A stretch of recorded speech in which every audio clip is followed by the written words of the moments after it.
안녕하십니까. 채술농업TV의 채수일입니다. 오늘은 고추 잘럭병, 이꽃병에 대해서 소개를 올리고자 합니다. 바로 시작하겠습니다.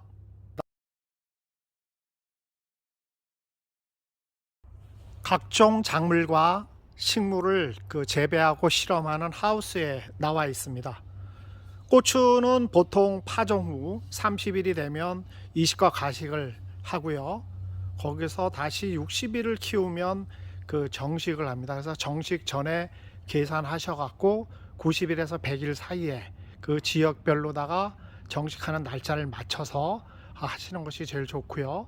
조생종인 경우에는 보통 80일에서 90일 사이면 충분하게 모가 길러서 정식을 할 수가 있습니다. 파종상에서 기른 묘를 이식하고 가식하는 이유는 넓은 평수로 옮겨 심으면서 근계 발달을 시키기 위한 것입니다. 즉 상체상에서 세근을, 뿌리의 잔뿌리를 더욱 발달시키고 정식 전에 충실하고 튼튼한 묘를 기르기 위한 방안입니다. 그래서 이해 쉽게 말씀드리면 어린아이를 유치원에서 중고등학교로다가 진학을 시키는 향후 사회 진출을 위한 교두보라고 생각하시면 쉽습니다. 모 잘럭병 병균은 여러분들이 잘 아시는 것처럼 난포자입니다. 난포자로 월동을 해서 곰팡이죠.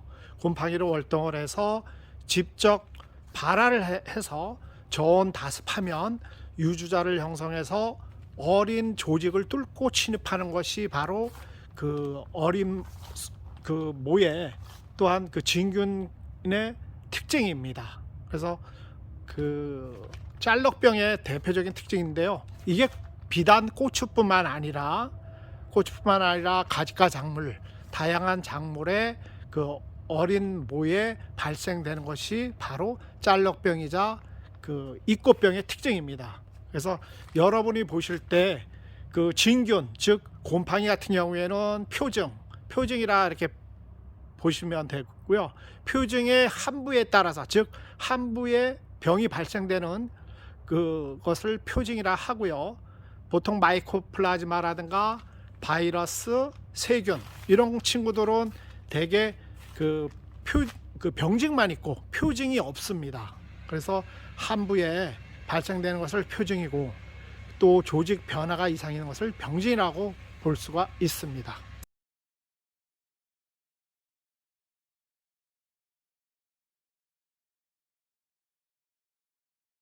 모잘록병, 즉 이꽃병의 5가지 표증의 특징을 제가 말씀을 드리겠습니다.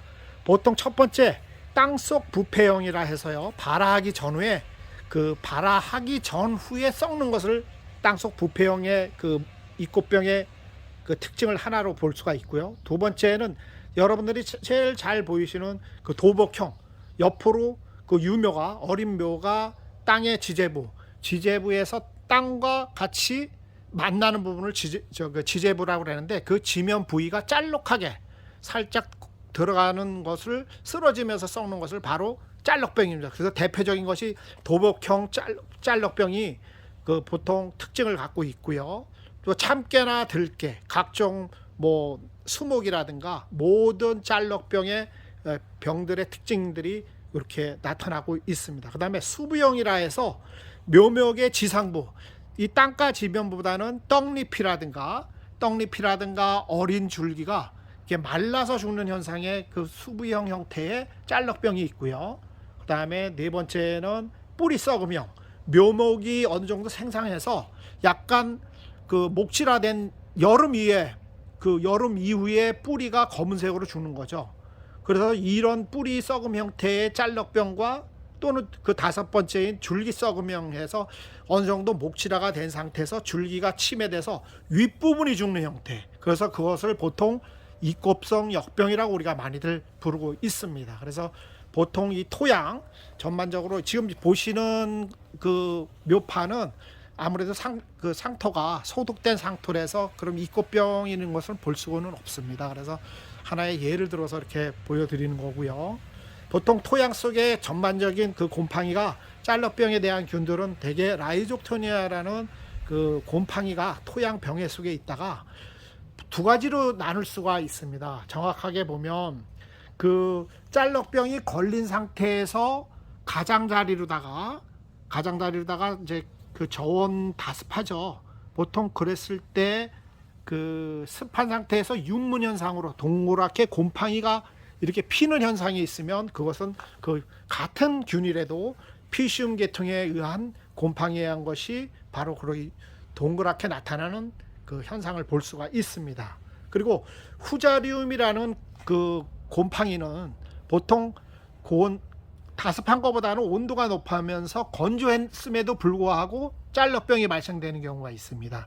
그런 것들은 보통 20에서 30도씨 상태에서 건조함에도 불구하고 병이 많이 발생되는데요. 그런 것은 후자리움에 의한 곰팡이입니다. 그래서 특별하게 두 가지로 나눌 수가 있습니다. 곰팡이가 눈에 띄면서 하는 것은 피시움, 그 다음에 눈에 띄지 않으면서 건조한 상태에서 걸리는 것은 후자리움에 의한 곰팡이고요.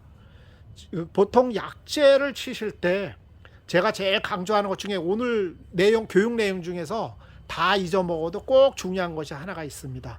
정식 나가기 전에 반드시 모판 상사에서 그 약제를 처리하고 나가시는 것이 제일 좋습니다. 그래서 어린아이한테 보약 먹여갖고 내보내는 그런 효과가 있습니다. 그리고 두 번째는 그 농약을 모든 약제, 물과 영양제, 농약을 치는 거는 다 오전 그 10시 전에 살포해 주시는 것이 같은 약을 사용하더라도 제일 중요한 그 포인트라고 말씀드리고 있습니다. 그래서 보통 그 짤럭병이라든가 이런 데서 이꽃병 똑같은 이야기고요. 그 짤럭병이라 그 허리가 지제 부위에 있는 허리가 짤럭거린다 해서 짤럭병이고요. 한문으로다는 입꽃병입니다. 세워서 말라서 죽는 병, 그것을 입꽃병이라 하고요. 농약으로다가는 가지란 수화제가 있습니다. 그래서 벼고추, 오이, 인삼, 들깨 할 거 없이 그쪽에 이제 짤럭병의 대표적인 약제인데 보통 가지란 수화제는 안타 유제와 지오판이 섞인 약입니다. 그래서 따로 유기유한계인 안타를 치셔도 되고요. 지오판을 치셔도 되고 캡탄 또는 다치가렌 또는 짤로겐, 다찌밀 이런 것들을 치셔도 좋습니다. 그래서 굳이 약을 사지 마시고요. 한 푼이라도 아끼셔서 있는 약재를 꼬치에도 쓰시고 나중에 들깨, 참깨, 뭐 인삼, 양파 뭐 이런 데 충분히 치시면 되겠습니다. 오늘은 간단하게 모잘럭병에 대해서 말씀을 드렸습니다. 고맙습니다.